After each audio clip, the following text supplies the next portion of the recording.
السلام علیکم ورحمۃ اللہ وبرکاتہ۔ وَلَقَدْ يَسَّرْنَا الْقُرْآنَ لِلذِّكْرِ فَهَلْ مِن مُّدَّكِرٍ، اور ہم نے اس قرآن کو نصیحت کے لیے آسان ذریعہ بنا دیا ہے، پھر کیا ہے کوئی نصیحت حاصل کرنے والا؟ نحمدہ ونصلی علی رسولہ الکریم، اما بعد فاعوذ باللہ من الشیطان الرجیم، بسم اللہ الرحمن الرحیم۔ رب اشرح لی صدری ویسر لی امری واحلل عقدۃ من لسانی یفقہوا قولی، رب یسر ولا تعسر وتمم بالخیر، اللہم انا نسألک علما نافعا ورزقا طیبا وعملا متقبلا، اللہم فقہنا فی الدین، آمین۔ کیسی ہیں آپ سب طالبات؟ دعا ہے اللہ سبحانہ و تعالی ہم سب کو صحت اور ایمان کی بہترین حالت پہ رکھے اور ہم سب سے اپنے دین کا بہترین کام لے لے، آمین۔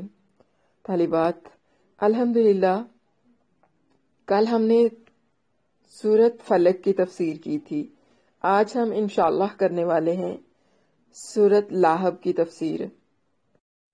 تفسیر سورت لاہب، پارہ نمبر 30، سورت کا نمبر 112۔ بسم اللہ الرحمن الرحیم۔ سورت اللاہب مکیہ وہی 5 آیات ورقوع واحد۔ سورت لاہب مکی سورت ہے، آیات کی تعداد 5 اور رکوع 1۔ اعوذ باللہ من الشیطان الرجیم، بسم اللہ الرحمن الرحیم۔ تبت یدا ابی لہب وتب۔ تبت، تا کو با سے ملانا ہے سختی کے ساتھ، تب تب، اور تا کو باریک پڑھنا ہے، تب، اس کو ہلانا بھی نہیں ہے، صرف حروف قلقلہ جو کہ 5 ہیں، قاف، طا، با، جیم اور دال، ان کو ہلایا جاتا ہے، ان کے سوا کسی حروف کو نہیں ہلایا جاتا۔ یدا، یدا میں جو مد ہے اس کو مد منفصل کہتے ہیں، اردو میں ہم اس کو مد جائز کہتے ہیں۔ پہچان اس کی حرف مدہ کے بعد اگلا حرف، یعنی حرف مدہ اگلے کلمے میں ہو، اسے مد منفصل یا مد جائز کہا جاتا ہے۔ اس کی مقدار 4 حرکات کے برابر ہے، یعنی ہم اسے 4 الف کے برابر کھینچیں گے، مگر اسے ہم کچھ کم بھی کر سکتے ہیں۔ ابھی با یائے مدہ ہے، حمزہ کو تحقیق سے پڑھیں گے، 1 الف کی مقدار کے برابر اس کو لمبا کریں گے۔ ابھی، ابھی، یعنی یائے مدہ کو صرف 1 حرکت کے برابر کھینچیں گے۔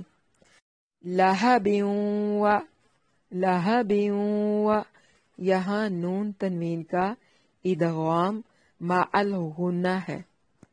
وتب، با پہ شد بھی ہے اور یہ حروف قلقلہ سے بھی ہے، اس لیے اس کو خوب واضح کرنا ہے، مطلب وتب، ڈبل قلقلہ ہوگا اس پہ۔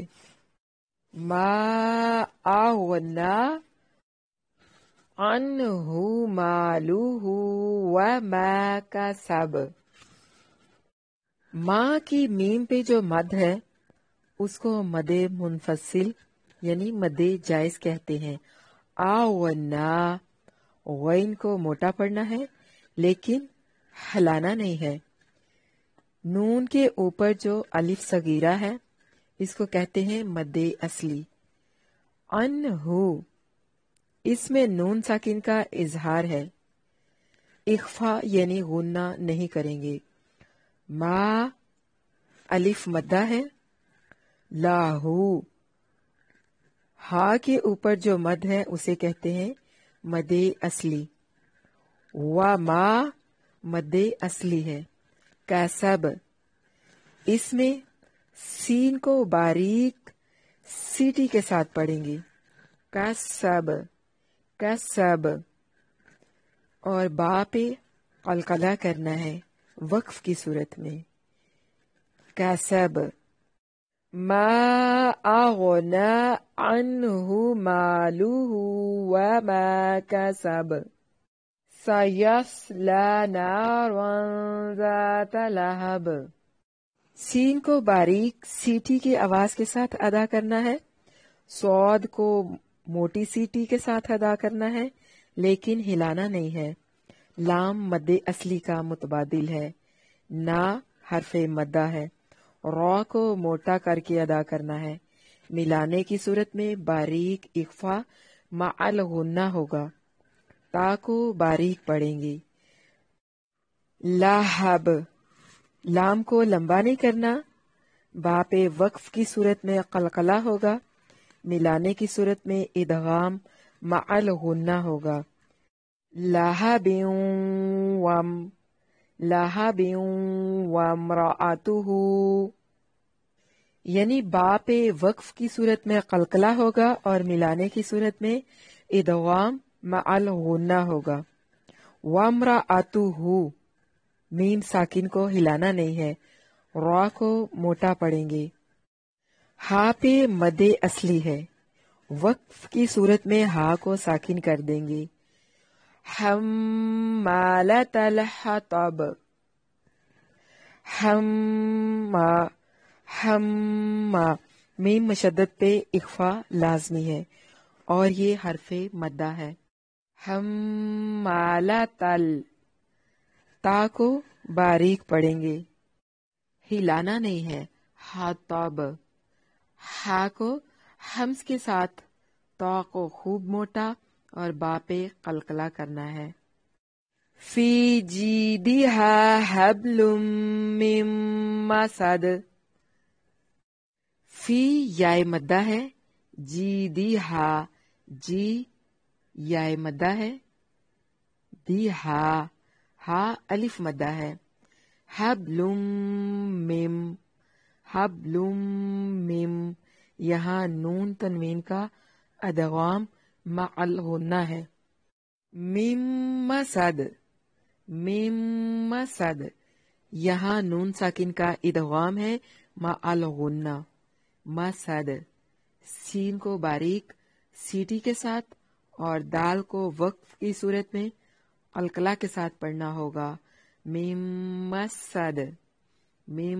مسد یہاں پر دو غنہ ہو رہے ہیں، لام کے ساتھ بھی اور میم کے ساتھ بھی. حبل مم دو غنے. حبل مم حبل من مسد. اب دیکھتے ہیں سورۃ لہب کے لفظی ترجمہ کو. بسم اللہ الرحمن الرحیم. تبت ہلاک ہو گئے، یدا دونوں ہاتھ، ابی لہب ابو لہب کے، و تب اور وہ خود بھی ہلاک ہو گیا. ما نہیں، اغنا کام آیا، عنہ اس کے، مالہ اس کا مال، وما اور جو کچھ، کسب اس نے کمایا. سیصلی عنقریب وہ داخل ہوگا، نارن اس آگ میں، ذات لہب جو شعلے والی ہے یا بھڑکتی ہوئی ہے. وامرأتہ اور اس کی بیوی بھی آگ میں داخل ہوگی. حمالہ اس حال میں کہ اٹھانے والی ہے، حمالۃ الحطب اس حال میں کہ اٹھانے والی ہے لکڑیاں یا ایندھن. فی بھیج، جی دہا اس کی گردن کے، حبل رسی ہے، مم مسد مضبوط بٹی ہوئی، جس کو بال دے دے کر بٹتے ہیں. اب دیکھتے ہیں سورۃ لہب کا با محاورہ ترجمہ. تبت یدا ابی لہب و تب، ابو لہب کے دونوں ہاتھ ہلاک ہو گئے اور وہ خود ہلاک ہو گیا. ما اغنا عنہ مالہ وما کسب، نہ اس کے کام اس کا مال آیا اور نہ جو کچھ اس نے کمایا۔ سَيَصْلَىٰ نَارًا ذَاتَ لَهَبٍ، ان قریب وہ شعلے والی آگ میں داخل ہوگا۔ وَامْرَأَتُهُ، اور اس کی بیوی بھی آگ میں داخل ہوگی۔ حَمَّالَةَ الْحَطَبِ، جو ایندھن اٹھانے والی ہے یا جو لکڑیاں اٹھائے ہوئے ہوگی۔ فی جیدہا حبل من مسد، اور اس کی گردن میں مضبوط بٹی ہوئی رسی ہوگی۔ اعوذ باللہ من الشیطان الرجیم، بسم اللہ الرحمن الرحیم۔ تبت یدا، تبت یدا ابی، تبت یدا ابی لہب و لہب و و، تبت یدا ابی لہب و تب، لہب و تب، تبت یدا ابی لہب و تب، تبت یدا ابی لہب و تب، تبت یدا ابی لہب و تب، تبت یدا ابی لہب و تب، ما اغنی، ما اغنی عنہ، ما اغنی عنہ مالہ، ما اغنی عنہ مالہ وما، ما اغنی عنہ مالہ وما کسب، کسب، ما اغنی عنہ مالہ وما کسب، سیس، یس، سیصلی نارن، نارن، سیصلی نارن ذات لہب، ذات لہب، سیصلی نارن ذات لہب، سیصلی نارن ذات لہب، وامرأتہ، وامرأتہ، ملانے کی صورت میں پڑھیں گے، لہب وامرأتہ حمالۃ حمالۃ الحطب، حطب، حمالۃ الحطب، وامرأتہ حمالۃ الحطب، فی جیدہا حبل،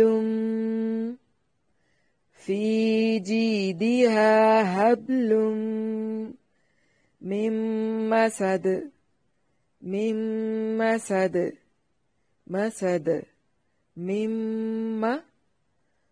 میم کے اوپر شد ہے، میم کو ڈائریکٹ میم کے ساتھ ملائیں گے، حبل من مسد، فی جیدہا حبل من مسد۔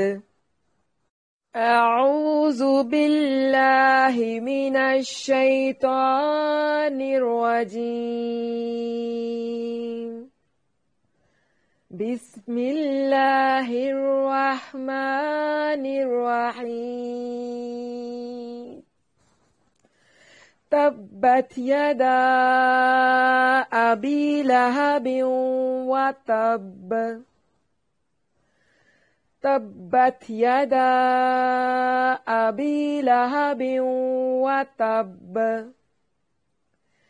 تبت يدا أبي لهب وتب ما أغنى عنه ماله وما كسب ما أغنى عنه ماله وما كسب ما أغنى عنه ماله وما كسب سيصلى نارا ذات لهب سيصلى نارا ذات لهب سيصلى نارا ذات لهب وامرأته حمالة الحطب وامرأته حمالة الحطب وامرأته حمالة الحطب في جيدها حبل من مسد في جيدها حبل من مسد في جيدها حبل من مسد